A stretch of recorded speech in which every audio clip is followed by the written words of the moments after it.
For the fourth time, the United States of America are crowned champions of the world, and for the very first time they've done it on European soil. It is finished at the Stade de Lyon in the final in victory and joy for the United States.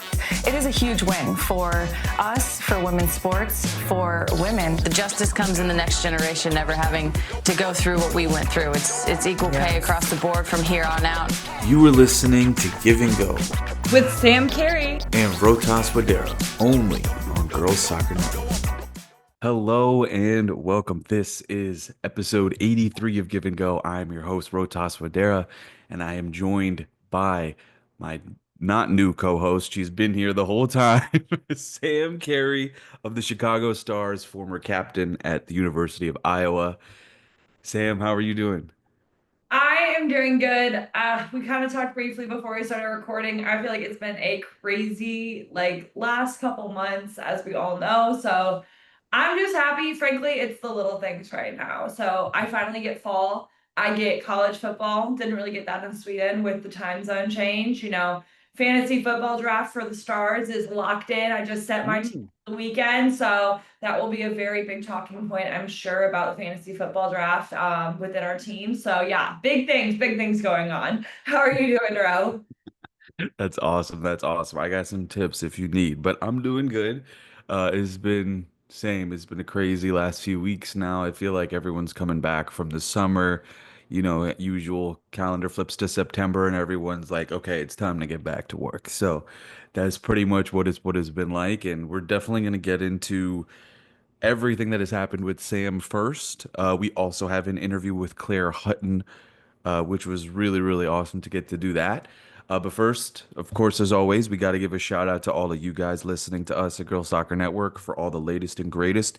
Go to www.girlsoccernetwork.com. And of course, social media, you can check the website and the company out on Girls Soccer Network on Instagram. We have a YouTube channel on Blue Sky, on TikTok. So make sure you get on that. And also, for our socials, you can follow me at RowanDeTos25 and Sam is at Sam Cary Angel on Instagram. Okay, so last weekend I was freaking out because I got to watch you on live TV, on national TV, your debut at left back. I missed the beginning of it, but then as soon as I pulled the lineup up, I was like, oh my God, she's in, turning it on right now. It was amazing. How are you feeling? How was the experience? Just go off. Oh my gosh. Well, first of all, that's so sweet. The love and support I got from so many people just really meant the world to me to finally get this debut, to be on the field, to get to put on, the jersey and hey, to do it in Washington, D.C. against the Spirit. I mean, what a time to be able to make your debut and make an impact. And I've been trying to figure out how I would even describe this moment and what it meant, because I think I'm still trying to figure it out, if I'm being completely honest. I even kind of texted our little GSN team, who was so sweet after it happened, that I had known the whole week that I was starting, and I genuinely think the only people that knew were my parents and my husband. It was just one of those things, I don't know, even when I remember when I told my husband, I genuinely believe I was more nervous telling him that I was starting than any other conversation we've had in our entire relationship. No I way. don't know why. It was just one of those things that felt so big to even say out loud of this is happening, I'm gonna do this. And so my parents were incredible. As soon as we found out, they literally booked flights out to DC to be there for the game. And getting there, warming up, knowing you're going to be in the starting lineup, knowing that you're going to get that walkout moment, knowing you're going to be on the field. Of course, it encapsulates so much of wow, this is my moment. I made it. I've also, I don't know, I'm going to be completely transparent. I've always said, with my platform, with everything I do, I will be 100% candid in everything. And I've spent a lot of time this morning, trying to figure out, not if I was going to say this, but how and all this stuff. I am so grateful. Don't get me wrong. I am so grateful. It was a moment I will truly never forget. That being said, it was okay. I don't know. I'm really proud of the way that the team played. I'm really proud of the way that I played, frankly. I think it's one of those moments in my career. I have always said, like, man, when I get that NWSL start, I've made it. Like, even going back to like college Sam or club Sam, like, I know I'll have made it when I get that NWSL start. This has been bluntly the thing I have been chasing at least 10 years, if Mhm. not more. Like, just like that thing that like motivates you to wake up at 6 a.m., to do the extra lift, to do the off day workout, to do like whatever it is. Like, this has, and genuinely, it has been to do it for Chicago. Like, this has been like, I'm sitting in an office right now and like there's a Chicago Star or Chicago Fire jersey. That was like my jersey in 4th grade. That like my first soccer jersey hanging on the wall. Like, this has been that thing. And I don't know if this is maturity, I don't know if this is craziness or whatever, but like that thing happened. And everyone in my life has always told me, like, okay, like, you know, you can keep setting these goals, but then like once you achieve those goals, it kind of like it's just like, okay, like then there's another thing, like then there's another thing. And I was like, Mhm. okay, like you only can say that when you've achieved the things that you want to do. Like, that's bullshit. Mhm. Like, Right. and I don't know, like the thing that I've always wanted, the thing that like I always thought would fulfill me, would make me feel like I've made it, would make me feel like my moment happened. And it was Mhm. okay. And it Mhm. happened. And like, I don't want to say I felt empty after it, but I really thought like I would put my head on the pillow and just be like smiling from ear to ear, saying, like, oh my gosh, I did it. Like, this is it. Like, oh my God, like I have the best feeling in the world. And I kind of just texted my husband. I was like, okay. And Yeah. it made me realize, like, I am so blessed to have had a 20+ year soccer career at this point in my life. I'm so blessed. I've been able to, you know, overcome a lot of things. I have incredible coaches, incredible teammates to get me to this point. I am, of course, happy to have this moment. I'm honestly a little bit more proud of those moments of waking up at 6 a.m., of Mhm. those moments in the locker room, of, you know, being a great teammate or whatever it is. And like, I always thought this moment would be it. And like, I was gonna feel like a brand new person. I was gonna feel like I was successful. I was gonna feel all these things. And I don't know, it just makes you realize like it's so cliche, but it's cliche for a reason. Like, of course, like you want to achieve something and you want to set your standards, but like the joy is in the journey of getting there. And like I Mhm. achieved this thing and like I have so much more joy looking back of all the things I've done to get here instead of this moment. And so I don't know, it was great and I'm happy, but I'm honestly like a bit more just reflective of everything else that I've done over the last 20 years to get to this point instead of this moment. Hey, Sam, I was not expecting you to get this deep this morning, but I'm so glad you did. Oh my God. Like, there's so much I want to ask you after what you just said. But I mean, yeah, I definitely like everything that you said about setting a goal and then achieving it. And then all of a sudden you get there and you're like, huh. Like, you think certain things are going to fulfill you and then you realize that like, there was so much more to life than just like you are Sam the professional soccer player, but there's so much more to you than just that. And like there are other things in your life that you're going to be able to do that are just as fulfilling as long you know alongside your career. So that was thank you so much for sharing because that was that was wow.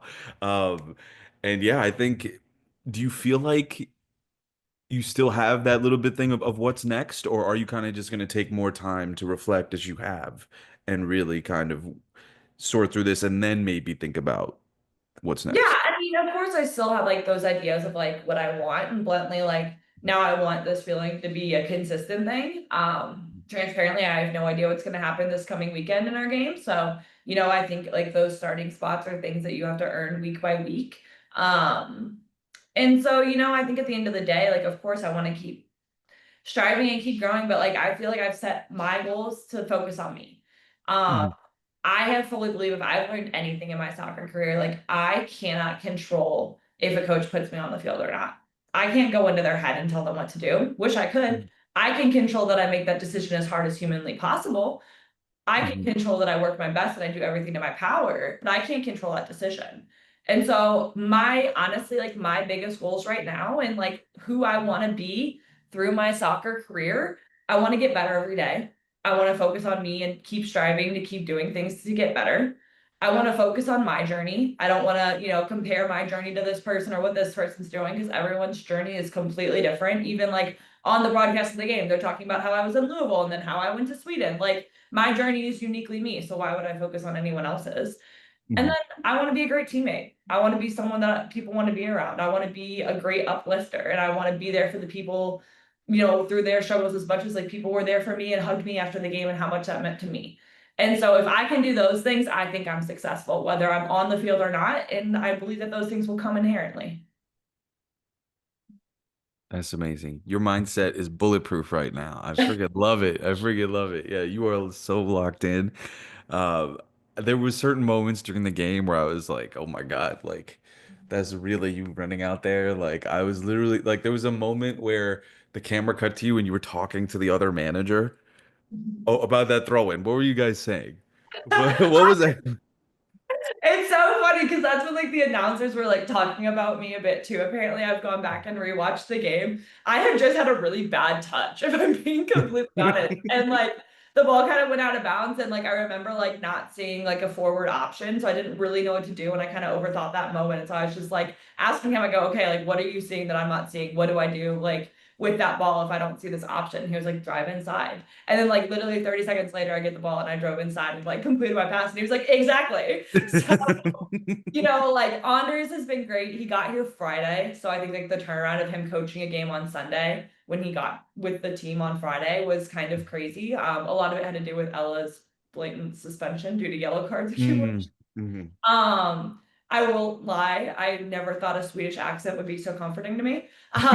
It really nice to have like that just background and like similar like terminology that we use, because it's everything I had been taught for the last 2 years in Sweden. So, Anders has been amazing so far, and I'm really excited to see like where this team can continue to grow under him.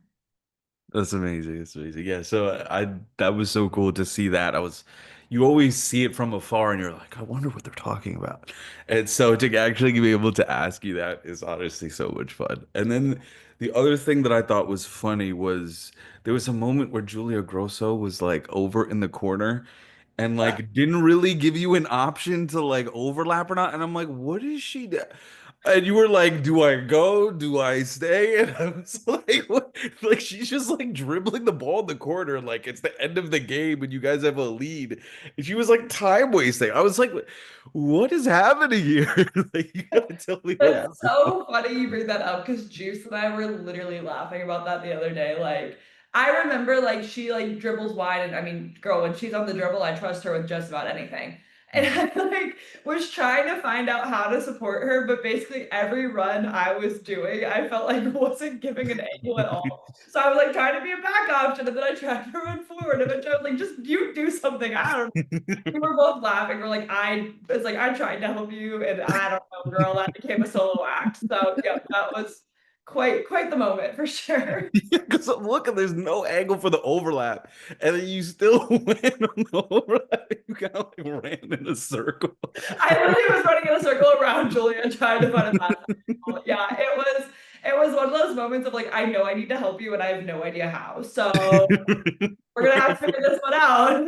So it's kind of funny that you bring up those moments too, because like both of those, like, frankly, aren't my most shining moments. Mhm. Real here.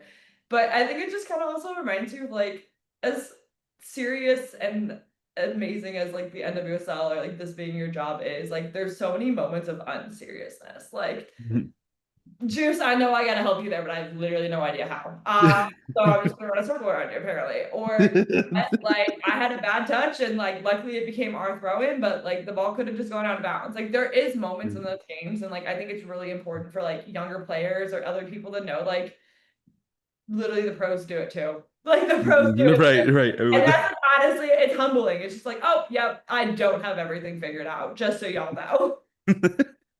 And I do need to clarify, still, you still were amazing. The debut was great. So don't worry about those two moments. I promise I had better moments than the two that we've brought up. If you need to go back and watch it, you can. I am happy with how the debut went. I think, Yeah. there's moments I could maybe argue I played the game a little bit safe in some of my decision making, but I also think when you're playing at Washington in your debut, you probably do play things a little bit safe. Mhm. There was a lot of irony.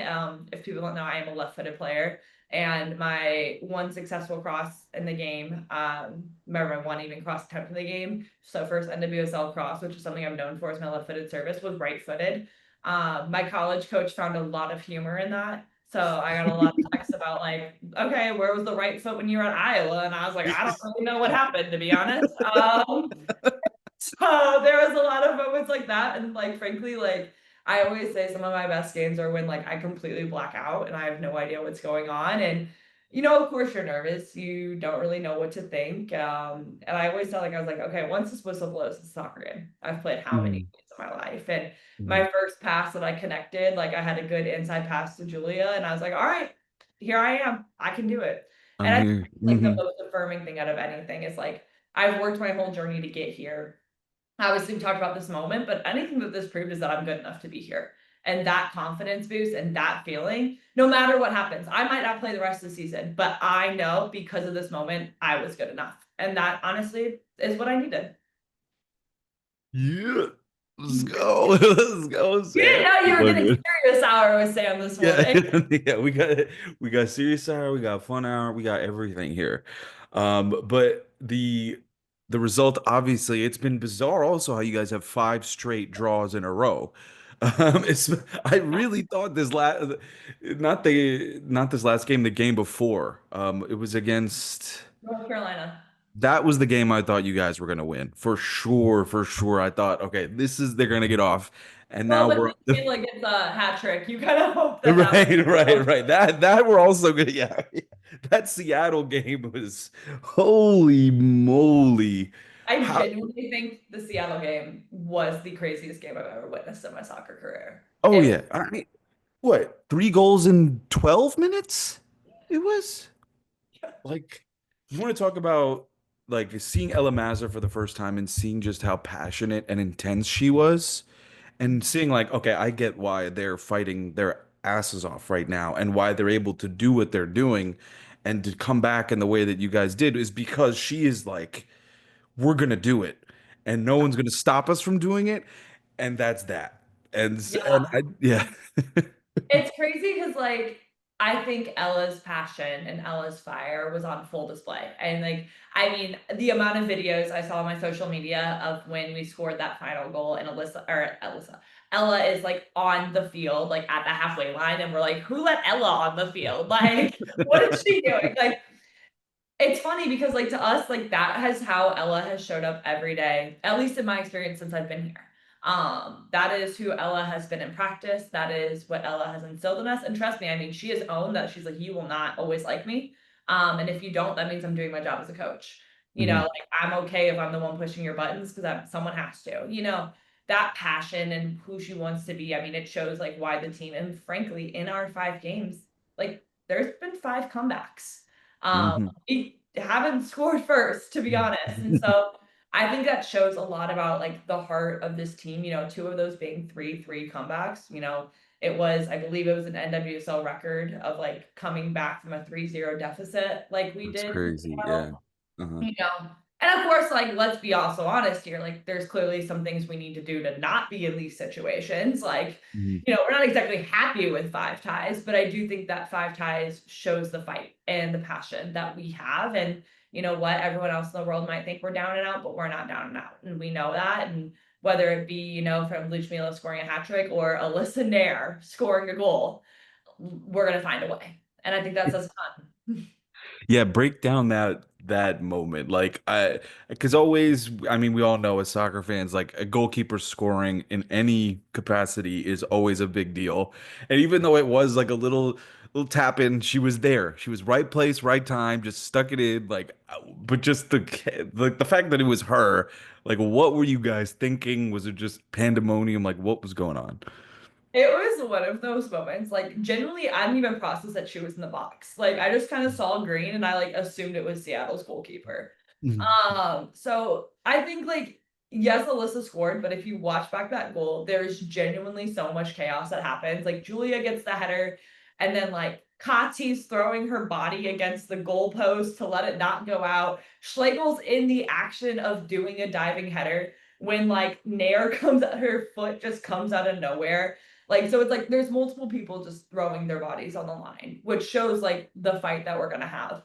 I think some of my favorite reactions was the apparent conversation was Ali Schlegel was like on the ground after the goal, and Ali and Alyssa just look at each other and go like, "Who scored that?" Like no one knew. Like we really weren't sure who actually put the ball in the Alyssa was back of like the looking. net. Like we Alyssa were was all like, trying to oh. figure out. Well, and then like on top of that, and I'm not necessarily sure why this happened. Maybe it was just the chaos. Like when a referee signals a goal, they don't typically blow the whistle. Like it's just like they point to the spot. Well, the Mhm. referee blew the whistle and then pointed. So Mm, we all thought he called a foul. And so mm. everyone, that's why you see Alyssa like celebrate and then like start looking around. She starts yelling at the referee because she's like, "What do you mean? What are you calling?" And then like he's like, "A goal." And we're like, "Wait, what?" Like, so you can see the chaos just on everyone's face. And then like honestly, the best part was like after we all celebrated on the field in the locker room after, it was just sprinting to our phones to see who had a video of this moment to like for like who actually scored this goal. And there's like one slow-mo video where you see like Schlegel diving and you just see like Alyssa's green foot just coming through. And you're like, yep, that's exactly like that was the motivation of the season. Like this is it. So no, I mean it was such an incredible moment, such a team moment. And yeah, that was a night I think all of us will never forget. Oh my God, man. Like, what an insane few weeks for you. And then it gets even better, right? So I heard about the team doing the lakefront face-off, which is coming up. And I thought, okay, it's going to be a beautiful event and everything. And now come to find out that they're actually moving the team there and the location is going there. If you guys don't know, Northwestern football played a game there last year on the lake, and it is absolutely beautiful. It is absolutely beautiful. And then you add the Chicago summer factor in there. I have not been to a Chicago summer yet. I've been in the winter. It was brutal. But I've heard about Chicago summers being legendary, and to have that view to play there is going to be special. And guess who was the front-facing model for this shoot? Our very own Sam Carey was the one chosen to do this. And all of a sudden now your picture is everywhere. Talk about what that experience was like, and just to, yeah, just break it down for us. Yeah, honestly, if I'm being completely transparent, I don't really know why it was me, but I'm not gonna say no. So people in the front office came and said, "Hey, like we're doing this announcement. We want you to be like there and take media and do photos. Like, are you down?" And I was like, "Sure." Like, okay. Like, do you have the right Sam? Like, okay, I guess. So yeah, no, I mean the shoot was fun. You know, it was like some really fun ideas, and I love our social media and our graphics team and everything that they've done with it. I think it's so cool, and I think honestly, overall, like, first of all, I have good memories on that field because it's the same field that Northwestern plays on. So I've Mhm. played on the field, like Iowa soccer has played on that field. So it will be really cool to like go back and play there. And it is gorgeous. Like, I mean, the stadium, the look, like I remember when I was there in college, it was like, wow, like this is stunning. And so the lake's right there. I'm pretty sure like we upset Northwestern and like it was only our goal to like drop kick the ball into the lake. I don't know. We were being idiots. So I'm sure a lot more of that will happen. Um, and yeah, I mean, we'll see how it goes and like what the vibe is this weekend when we play Orlando on the lake, which will be super exciting for us. But I think the move itself, it makes a lot of sense. You know, Toyota Park, which is now SeatGeek, has been like historically where the Stars have played, I believe, for the last 10 years. And I think it's, you know, around the time where bluntly we do have one of the lower attendance rates in the NWSL. And I know that the entire organization really believes that by moving our field into an area that is more accessible, like we'll be able to draw the crowds that like bluntly we you know should get and deserve, and I think the city like respects. Being in SeatGeek, for those who don't know, it's in Bridgeview, Illinois. So like we all live in the city, and on, you know, a morning at 7 a.m., I can get out there in 20-25 minutes. But if it's rush hour and I'm getting out for a game, I have to leave 2 hours before I'm supposed to be Mhm. there just to be Mhm. safe. And then on top of that, there's no public transportation that can take you out to SeatGeek. So even like my husband, who doesn't have a car, will like take the Orange Line to the Midway Airport and then take like 3 different buses or Uber to the stadium. So Mhm. it's extremely hard to get out there. So the goal is by moving it in the city where direct public transportation takes you, it's a bit more like you feel like you're in the city, you have the skyline right there, that we'll be able to attract more people to our games. We'll be able to have more an event status. And I think overall it's an exciting move. And so, yeah, games will be there in 2026. And yeah, I think we'll get the first taste of that this weekend, which will be really exciting. That's so cool. Evanston, right? Evanston, Illinois. Oh man, that's so sick. Yeah, can't wait to see what that's going to look like this upcoming weekend. Of course, by the time this comes out, we won't get to discuss more of it, but there is something, a big, huge piece of news that just came out that you pointed out. Alyssa Thompson, I am obviously devastated. Our editor, Maddie, I'm sure is also going to be devastated as we talk about this, but Alyssa Thompson, is headed to Chelsea and yeah, the Athletic, not very recent. The deal is done. I mean, I was there on Labor Day, and she did not play and chose to sat out. And the second I saw that, my heart sunk, and I was like, "Oh boy, this is gonna happen, isn't it?" I was like, and I'm saying to myself, like, "There's no way that the club wanted this and the league wants this. There's no way. It has to be coming from her. It has to be." She has to be the one. And those are rumors that I heard. Um, and then the more you think about it, the more you see it from her perspective of like she's an LA girl and like it's not like her first team was somewhere across the country. It was at home with her family right there. And I personally feel like she was probably like, I want my own thing. I need my own thing and I want my own space and I'm getting out of here and I'm going to London is what I think happened because there was no other way. Like you better believe that the team did everything they could to try and keep her, knowing she's the franchise. She truly is the franchise. And then to see the price on the deal, that is what honestly bothers the hell out of me. Because again, the record transfers were broken twice this window, and you're honestly telling me that Thompson isn't worth more than an Olivia Smith or Elizabeth Ovalle? I don't buy that for 1 second.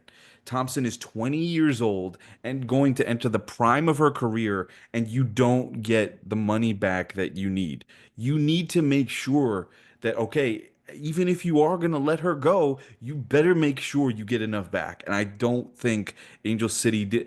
And it's not like Chelsea doesn't have the money because they do. We know that. And they would have given more. To me, this should have been at least closer to the record breaking deal. It should have been way closer because 1.3 million dollars is going to come down to just under £1 million. And I think again, that's third behind the two of them. I just don't understand the business that's being done here. And for a player that is as good as she is, I just don't understand how you can let her walk for less than what she is worth.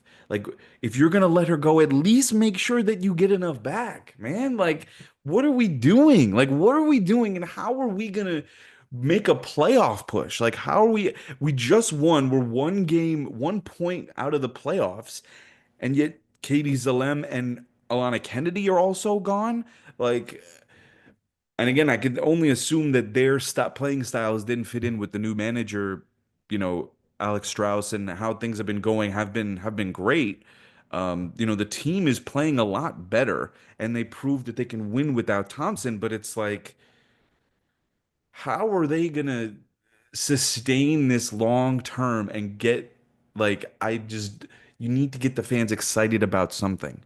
And with Kristen Press not, she's coming off the bench and I think we know that she isn't going to be able to play every single game or give a full 90 minutes. She's still there, but like you should hear the way the crowd sounds every time she comes on. It's like a standing ovation practically. That's how much people love her. Like, and that's this similar way we feel about Alyssa Thompson. So it's very tough as an Angel City fan to have this deal go through. Obviously, there's a chance she comes back, but again, why would she?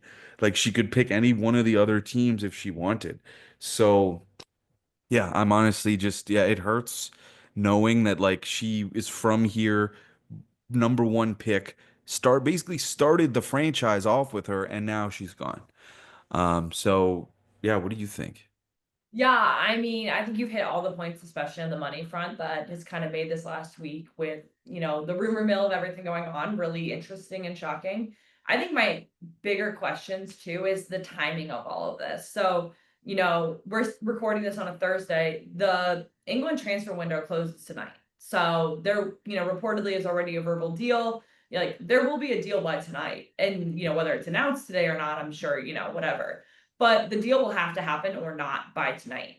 The NWSL transfer window is already closed. So it's not like, Angel City can directly take this money and then go out and buy someone bigger or go out and, buy someone else to replace this hole that they're going to lose.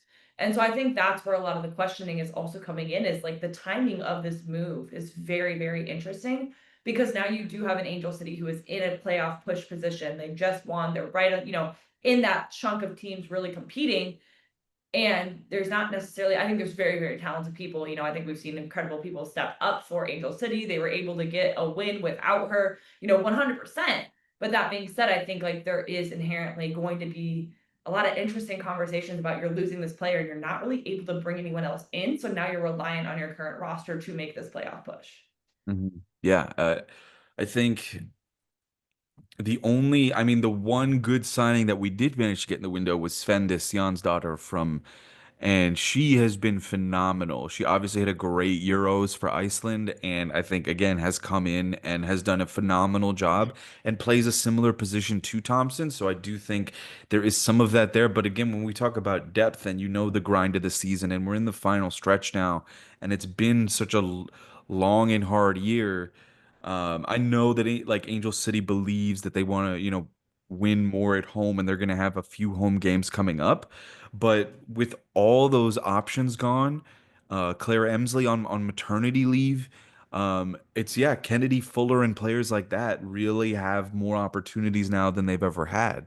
Um, Madison Hammond's been playing great. I think the defense has been solid. Hannah Siebert has been great in goal, backing up Angelina Anderson. So the team is still good and they're still in the play. It's just you cannot give up one of your best players. Like her last contribution was the game winner when we hadn't won in so many games. She was the one with her moment of brilliance that ended the streak. And so it's kind of crazy. It's fitting in a way that that is her last moment with the club, was that beautiful goal that she scored. Obviously sad. But yeah, I really just am in shock. I'm glad I did not get a Thompson jersey because I have this thing where almost any current player's jersey that I buy, they either like get traded or stop playing. And in any sport. So I'm like reluctant to, and it literally is happening with Angel City. Like I bought a Rocky Rodriguez jersey, and lo and behold, next year she's gone. Like it's just like I don't want to pick any player that I like anymore. Like you're the reason. Right. Yeah. Oh my God. But yeah, Angel City, we're gonna see how this season ends. It's obviously the last third. We've got six games to go, I believe, 6, 7 games. So this is gonna be a great, great playoff push. But speaking of the playoffs, I think Kansas City has solidified themselves at the top of the table, right? And then you hear the news of Barbara Banda being out for the year for Orlando. And so it really feels like it's going to be tough for Orlando to make up ground. We got the opportunity to talk to Claire Hutton, and again, one of the best young players in the world, in my opinion, right now. And she is amazing. So we're gonna get right into that first, and we'll talk about it afterwards. But this is our Claire Hutton interview. Enjoy, guys. All right, so I am with Claire Hutton, one of the best young stars in the game right now, currently playing for the Kansas City Current. Claire, how are you doing right now? Hey, I'm good. I'm happy to be here. I'm excited to be on this podcast. So thank you. How are you doing? I'm doing pretty good. I'm doing pretty good. Obviously, we're so excited to have you on, and definitely just wanted to start off with, how are things going with you and the team personally? Obviously, sitting in first place right now, things are looking pretty good. How are you guys doing? I'd say we're doing great. Out here in Kansas City, good weather and everything coming into the fall. Team wise, it's good right now. We're just really focusing on dialing in on details and just continuing to build on the foundation that we created last year, at the beginning of this year, and start to get playoff ready because that's what's coming around the corner. So finishing out the season and getting ready for that. For sure, and I definitely will get more into the KC current stuff, but I want to know more about you first. When would you say your dream to become a pro soccer player started? And at what point did you know that you had a real chance to do this? I honestly would say the first time I touched the ball is when I fell in love with the game. And ever since then, I never dreamed of anything other than being a professional soccer player. I have like little handouts from when I was in kindergarten. What do you want to be when you're older? And I'd always say a soccer player. And then it turned into a professional athlete. Professional soccer player is always that. And that's what I would always come home with. And I'd give it to my parents and they'd be like, okay, okay. The teachers would be like, okay, like what else would you want to do? And I'm like, what do you mean, what else? Like, this is what I want to do. So it's always been a dream of mine. And I'm definitely a type of person that when I put my mind to something, I will get it done. So I don't know, I didn't really have any doubts growing up, and just to be this fortunate at 19 to be able to carry out this dream and have the rest of my career in front of me, I'm super excited for it. So this was always your goal. You always knew, but was there a certain point where you were like, I know for sure, or was it always truly from like, because there's always so many levels that you have to cross in order to get to where you got. I honestly would say I was always there. I do like a plan. I do like setting goals for myself. Um, and going professional instead of going to college wasn't necessarily in my ideal plan of what was going to happen, just because it was pretty unorthodox at the time when I decided. And I always had the dream of playing at University of North Carolina, winning a national championship. So that in itself, giving up that dream to then fast forward and go professional was very difficult because that was something that I knew I was never going to check off my box if I didn't even have that opportunity to go to college. But it's been amazing since I made that decision, and I don't look back because I just absolutely love it every single day. It's amazing. And you talk about taking the unorthodox approach. How would you say those experiences that you had at the club level and at the high school level prepared you for going to the NWSL? I mean, it honestly is part of what made me who I am today, the player I am today. I grew up playing for a small town club in upstate New York outside of Albany named the Alley Cats. And when I was about seventh grade, I then started playing for a club team called World Class, which was down by the city. So it was about 2 hours away from me. Um, and I would say that in itself, and starting to realize that relationships really matter and who you know matters, staying strong, not burning bridges. That was so important when I was playing for that club team. And being able to go down to world class practices, talk to the coaches for myself, stand up for myself, make relationships with my teammates was very important. And I give that so much credit and how much Alley Cats and World Class helped me growing up to the person I am today, how I'm able to hold myself in front of others. And then high school, it's just, again, it gave me so many different opportunities playing with older girls, playing with the boys team, um, literally just so many different opportunities and different levels of experience that ultimately is what makes you a better player. Experience is what helps you develop, helps you grow. So I give all of that so much credit and so much power to who I am today. It's amazing. And I just want to make sure I'm reading this right. Did you really win a state title at 12? Was that for real? No, we lost in the final. We lost in the Okay, okay. Yeah, so it's kind of a sensitive topic, but Oh shoot, so Wikipedia. yeah, I went to Wikipedia. I gotta make sure I check that. yeah, Okay, okay. no, that's a sensitive topic. We lost in the final, No. but yeah, we had a pretty dang good team there. Oh my God. I mean, still, just to even be in a state final at that age is honestly insane. Like that, like to see, like you're one of the more accomplished players for your age group already. It is insane. So you have that experience, and then you talked about playing with the boys. What was that like? And I guess what was the reaction? Was there any reaction? Was everyone super supportive, or did it put an added pressure on you to go play with the boys? I would say the original reaction really was just confusion by a lot of people. It Mhm. wasn't ever done in the school that I was at the time, and then also the league that we were playing in. So I think a lot of people were confused.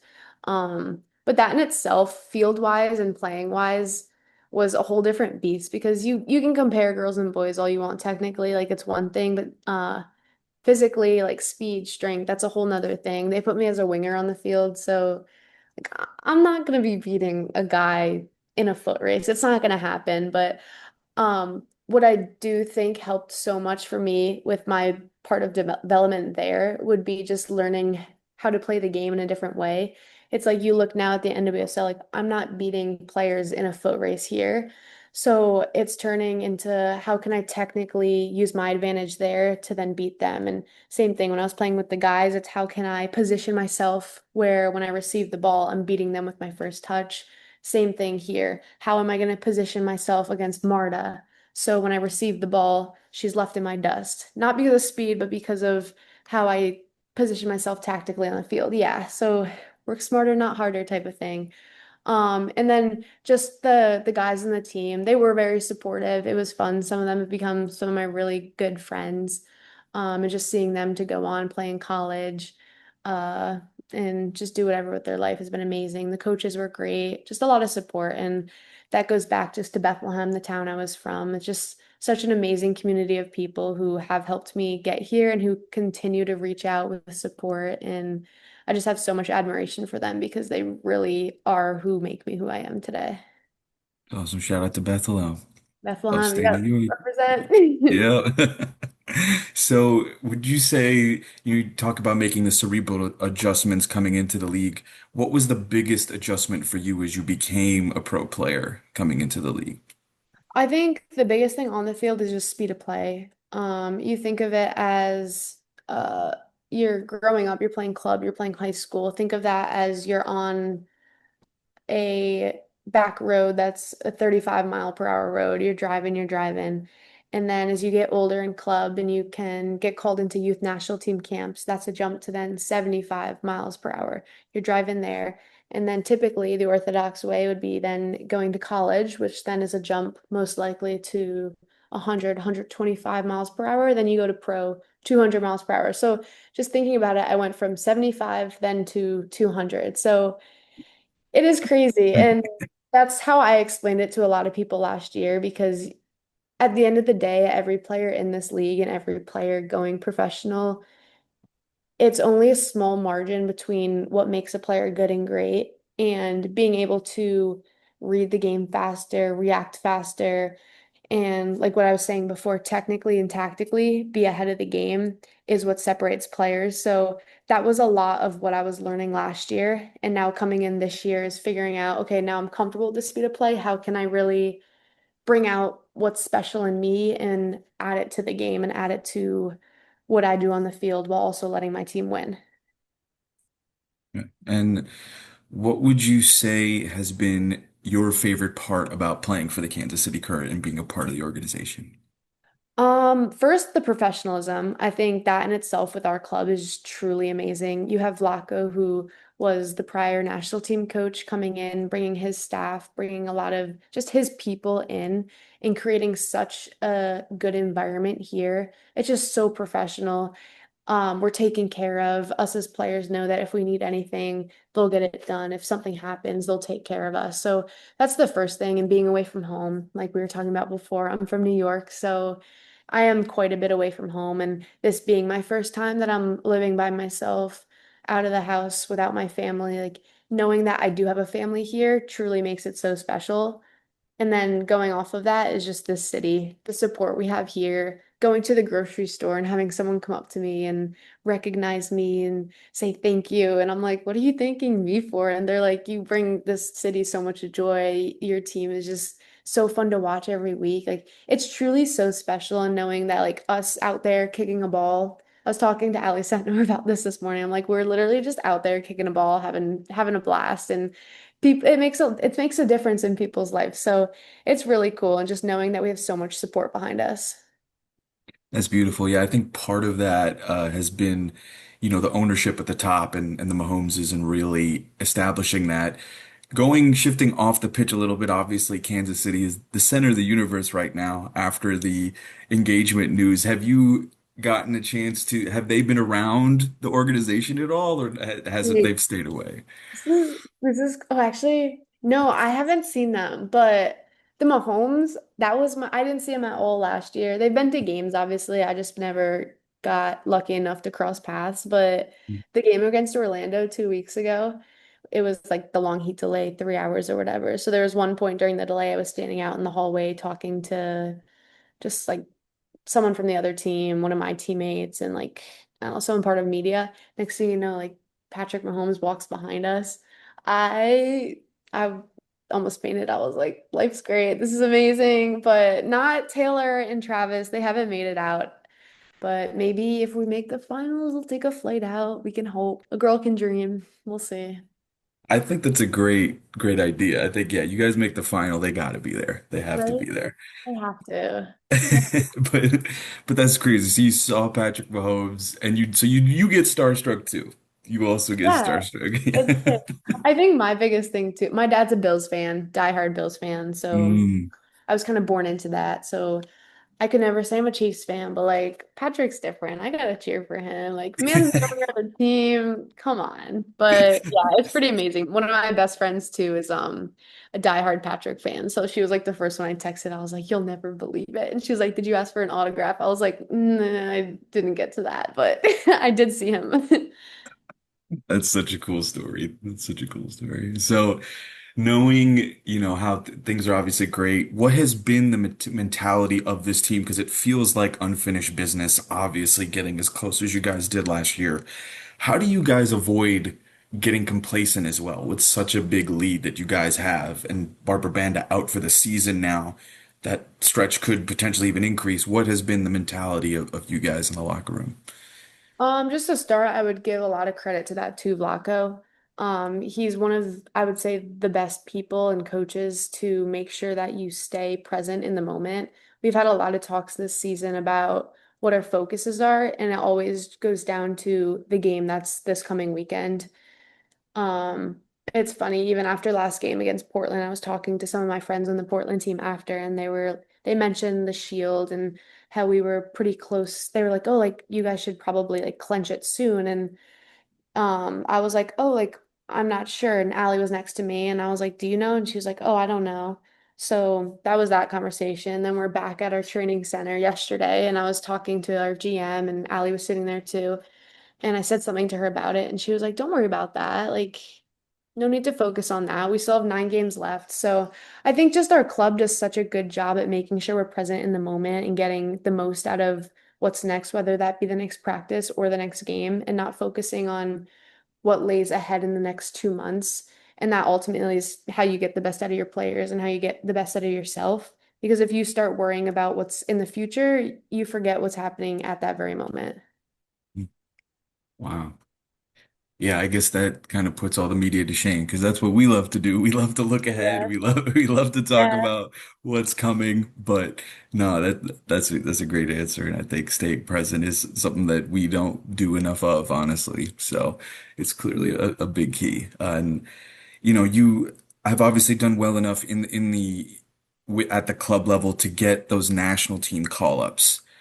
For you being as young as you are and still getting these incredible minutes in these big games, what was it like for you to get that, under your belt, your first cap, and then also what was it like just being in camp, going to that level and seeing what that was like? Truly insane. Like that is the first thing I can say about it. It's something every soccer player dreams of. Like representing your country on an international stage like that. Like it still gives me chills to think about it because obviously before I was saying like professional was always my goal and that's what I wanted to do, but it's a whole different level than being able to represent your country and play with the girls that I have back on my wall at home and who I idolized growing up and looked up to because they were the ones that I wanted to play like and I still want to play like them. So just being in the same room as them, eating meals, having meetings, passing the ball with them before training, it's insane. And just to have this opportunity and to be given it by Emma is incredible. And knowing that Kansas City is such a great club and like city to support me in order to get there is it's amazing. And so, were there any moments during camp? You mentioned your idols who you had posters of. Who are some of the players that you kind of modeled your game after growing up, who you actually got to meet in person, where you were like, oh my God, this is happening? Yeah, so the first one I would say is Lindsay. And what's really special about that is she's kind of become like a big sister figure to me in these camp settings. And I've had a few different talks with her, and she'll always say that I remind her a lot of herself, which is so cool to hear and cool to see, and just to know that she does see a future and potential in me. And it like to hear that by someone that I idolize is incredible. And like I don't know, it's just I can't even put into words like how that makes me feel, but she's definitely one of them. And you just see the work ethic of all these players and how they live their lifestyles. And that's another piece of why these camps are so amazing. It's because you're literally with these players 20, almost 24 hours a day for 9 days, 10 days at a time. So you're seeing how these people train, but you see how they get ready for training. You see what they eat before. Then after training, you see how they recover, what they put into their body after, what other modalities they use, how they spend their free time. So it's like it's amazing just to see like a Crystal Dunn, who's one of the older players on the team, how she continually uses what they have at these camps and how she has her little habits and routines that keep her on the field, keep her healthy. It's so cool. Is there anything that you noticed them do that you've started to add to your process and routine? I would say the big thing, maybe not necessarily a specific thing, but I think intentionality in what they do. When you go to these camps, there's so many different modalities that you can use recovery wise, whether that be a red light bed, they have cryotherapy, they have massages, they have um like all these different things that you can use. In my first camp going into it, I'm big star-eyed and just amazed by all of it. And I'm looking, I'm like, wow, like I want to use this and that and this and that. And then I sit down and talk to some of the players and I'm like, oh, what did you guys do this afternoon? And they'll be like, oh, like well, we went to lunch and then took a nap, then went to cryo, had a meeting. And I'm like, oh, so they didn't fit 20 things in their schedule after lunch. Like each one of them had their specific things that worked for them. And that's what I've been able to figure out as I've been lucky enough to be called into multiple camps, is figuring out what works best for me. So that is a big thing that I've learned from them. And then just knowing what you bring to the table for the team and talking to them and hearing how at big tournaments they'll rely on one player for something, but rely on another player for something else. And knowing that you don't have to be everything at once. You just need to be there and help the team win in your own special way.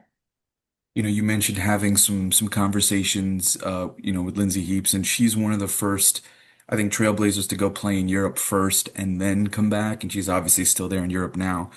I know you're fully in the present and you're very happy here in Kansas City, and you obviously want to stay there for forever, but uh, would you be open to the idea of playing in Europe one day?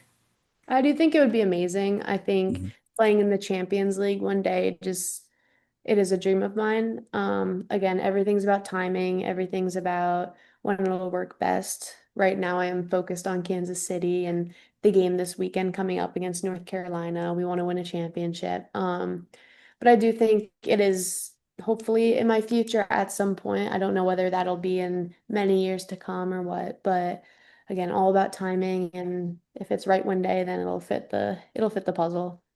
Last question for you. What is your advice to all the young girls out there who are looking to fulfill their dreams like you have? I think I would just say commit and just do it.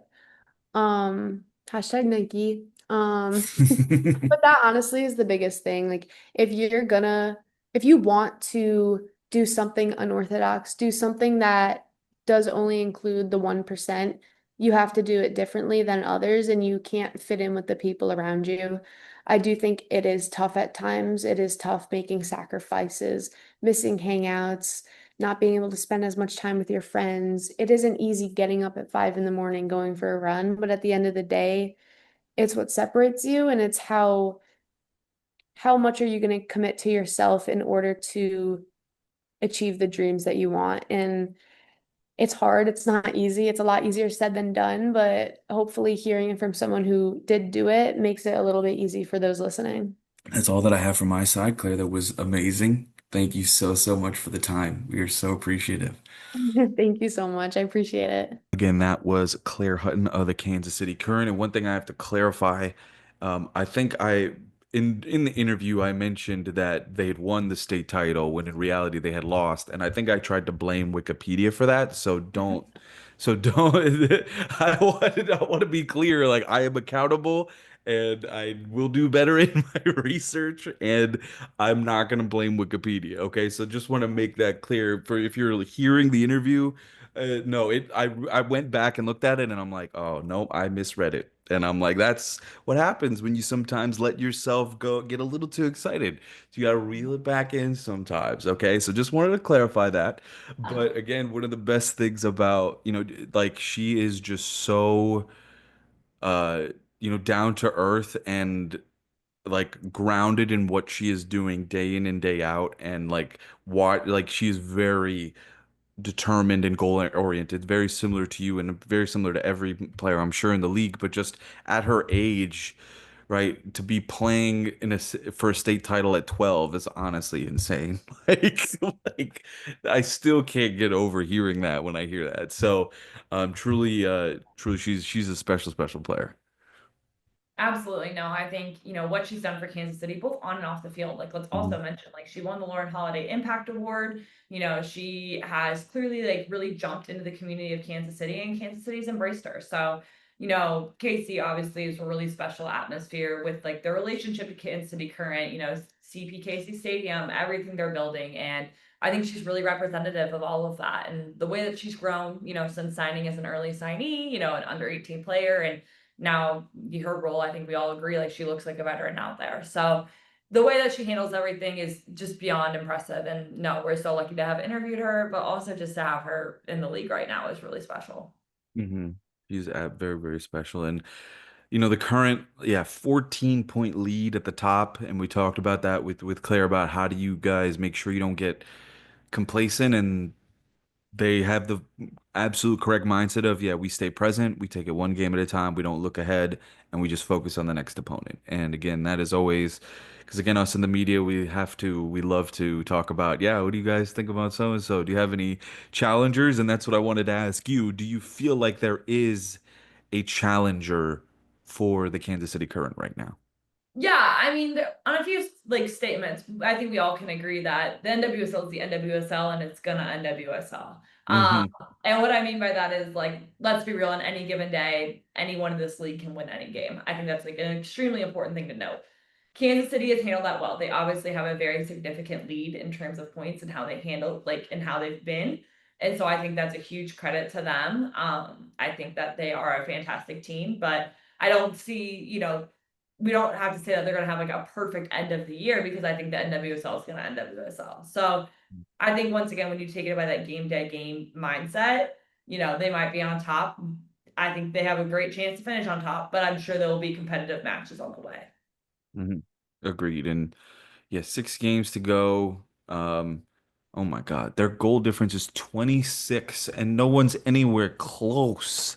They have absolutely been on a, I mean, yeah, they have just they trade for Sentner, right? They go for make all these moves.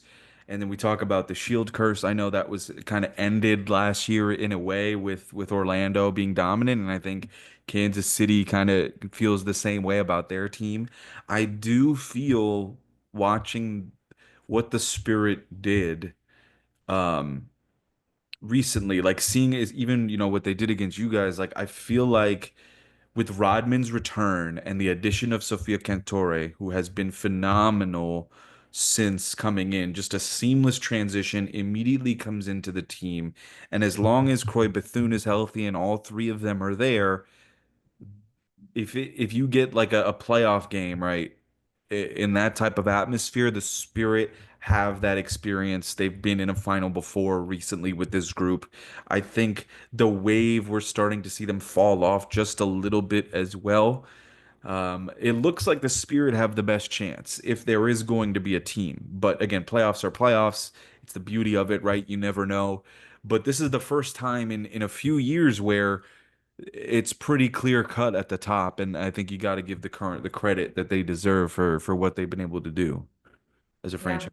Yeah. absolutely. Absolutely. No, it's been a crazy NWSL season. I think especially that chunk in the middle is really exciting to look at right now because maybe the top is a little bit predictable right now.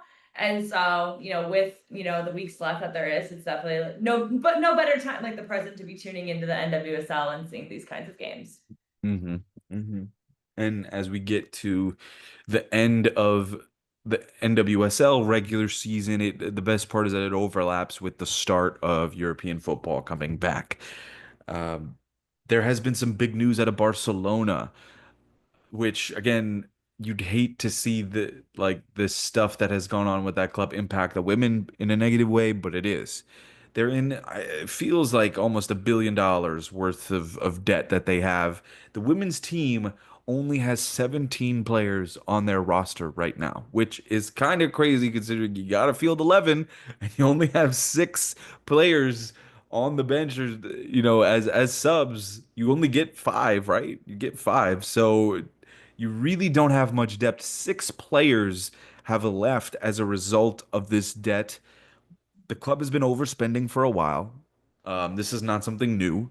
They've put themselves in this spot partly because of how they handled the Lionel Messi departure and all the money that they paid to try and, keep him for those extra years. I think it hadn't affected the women's team until now, though, which is very, very unfortunate. When you have players like Fridolino Rolfo leave to go to Man United, Yana Fernandez and Ellie Roebuck, two very young, highly touted players, what does this mean for Barcelona? Is this the end of the dynasty?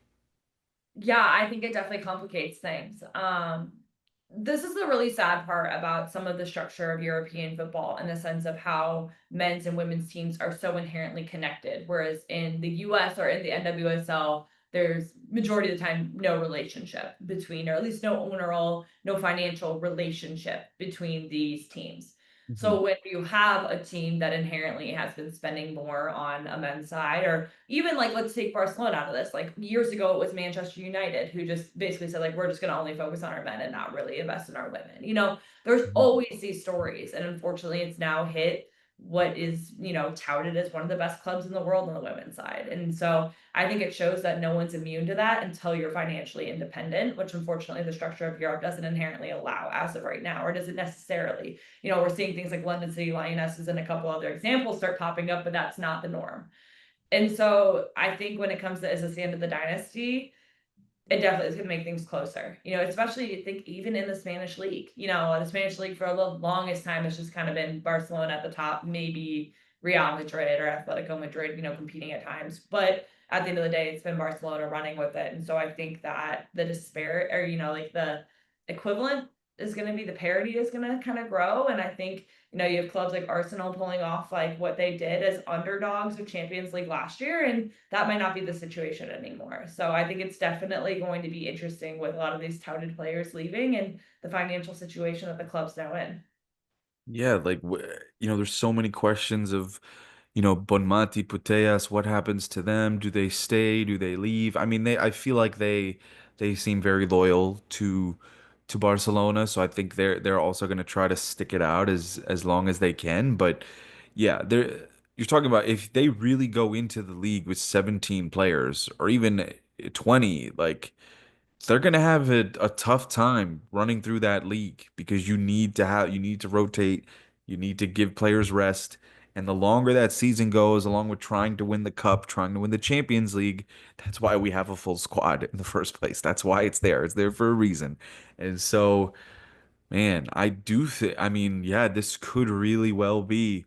Maybe they really needed that Champions League money. That money, that prize money that you miss out on, that could have been the death sentence that really kind of started this. I mean, I don't know if the prize money is even enough, but I'm sure a chunk of that would have definitely helped at least keep some of these players. Because like Fridolina Rolfo is like legit, like a great player. Man United got a great one, and then Ali Roebuck is like one of the best young keepers in England. So I think uh this is a tough spot for Barcelona. I do think that they have they still have the best in the world, but it's like, do the best in the world want to keep giving it their all when all this stuff is going on behind the scenes? It makes it very, very difficult. The Barclays WSL is also expanding to 14 teams starting next year. Uh, they're trying to really do their best to, we've talked about the parity of the European leagues and how big of a gap there is, and this is a move to try and solve that issue. How do you feel about the league this year and about the expansion? Yeah, I think league kicking off is super exciting. There's a bunch of headlines that I think people are chasing, even the fact that Sam Kerr may, be able to make her return to the field, which we haven't seen in a while, which is so exciting. I think the biggest thing is I do understand the expansion. However, I don't know that that's the answer to parity because I think one of the biggest reasons we see in England of the difference is the financial spending and the investment. Chelsea's at the top. We've talked about it with just the levels of investment that they have. And then you have teams like Manchester City and Arsenal also with that level of investment. And I just don't think you can see, a Leicester City or those teams, Crystal Palace got relegated last year, but just like they don't have that same backing right now. So expanding to more teams kind of just also expands potentially that backing. And so it's going to be interesting. I think where the headlines will kind of go is I'm really curious about like London City Lionesses, the team that we know has a financial backing but is stepping into the league because this league is relatively notorious for you relegate, you promote, then you relegate, there's certain teams that are on that bubble. So I think the interesting thing that we track is who can break that trend and who can start inserting themselves in the top, which is really exciting to watch. Yeah, I think that's a great point that you bring up, that like it is an attempt, but I don't know that it necessarily is going to be the answer. I think, yeah, and I know that it is an improved media deal this year. They're going to get a lot more games on Sky Sports and all that great stuff. I think that ultimately is the biggest indicator because like part of what happened in the men's Premier League is the TV deal was so big and the money was so evenly distributed, not evenly distributed, but even the lower level clubs got more money than they ever could have dreamed of in order to improve their rosters. And you see teams like a Brighton on the men's like doing all this stuff that they never would have thought. And it's like that is possible for these teams too. They just need the money to be able to do it. And if the media deal can increase in money, then we're talking about closing up that parity. Because again, Chelsea just bought Alyssa Thompson like it was no big deal. Now, Thompson may get to come in and play right away. Sam Kerr coming off the ACL, Myra Ramirez hamstring surgery, Lauren James picked up an injury at the Euros. So, maybe Chelsea doesn't have the depth. Maybe there are injuries that could impact them this year. Can Man City and Arsenal really, and Man United try and dethrone them? That's what we're hoping for, right? That's what we want. We want to see someone else than Chelsea win it this year. But again, yeah, I go back to that media deal, and that is ultimately the key to all of this because if people in England will support it, and that's the thing is when you already have it as big as it is on the men's side, like how do you make it so that you get them to watch the women too? How do you find a way? And I know they move the games to Sunday, which I think helps because it's a separate day from when the majority of the games are, but it's like it really is going to come down to are more people willing to watch them? That's really it. Absolutely. So, I mean, I feel like you said, NWSL is wrapping, towards its end, towards its playoff run. WSL starting up, all the European leagues pretty much getting ready to kick off within the next couple of weeks. It's an exciting time to be a women's football fan. It's exciting times to watch a bunch of our different players. And, that's the storylines I love chasing. So I'm excited to be, able to sit in front of my TV and watch some sports. Yes, yes. Enjoy your break. Enjoy your break before you get back out on the field. But yeah, I can't wait to see you back out there again. I hope it is soon. And I think hopefully, yeah, by the next episode we will have even more great stories about the Chicago Stars and everything that's going on with the team and with you. And And of course, yeah, the playoff push as well is going to be very exciting. All right. I think that is all that we have for you today on episode 83 of Give and Go. I'm your host, Rohtas Wadera, joined by the lovely Sam Cary Angel. And again, this was so much fun, Sam, getting to talk about your debut and everything that you've done. Any closing remarks before we go? Honestly, no, I'll just continue to keep watching women's football and women's sports. I am so thankful for all of y'all. And yeah, I'm happy to be here. Grateful for a host like you, Rotas, and our weekly little hangouts. And so just keep watching. And then, I mean, the lakefront face off, hopefully y'all, it will go well, which, I'm speaking of the future. So I'm going to manifest it. It's going to go great. Let's go Stars. Let's go Stars. All right. Again, for all the latest and greatest from the world of women's soccer, go to www.girlsoccernetwork.com, on Instagram at Girls Soccer Network, and on YouTube as well, Blue Sky everywhere. And for us, Rowan Datas 25, and for Sam Cary Angel. All right, thank you guys so much. We'll talk to you soon. Peace. Bye, y'all.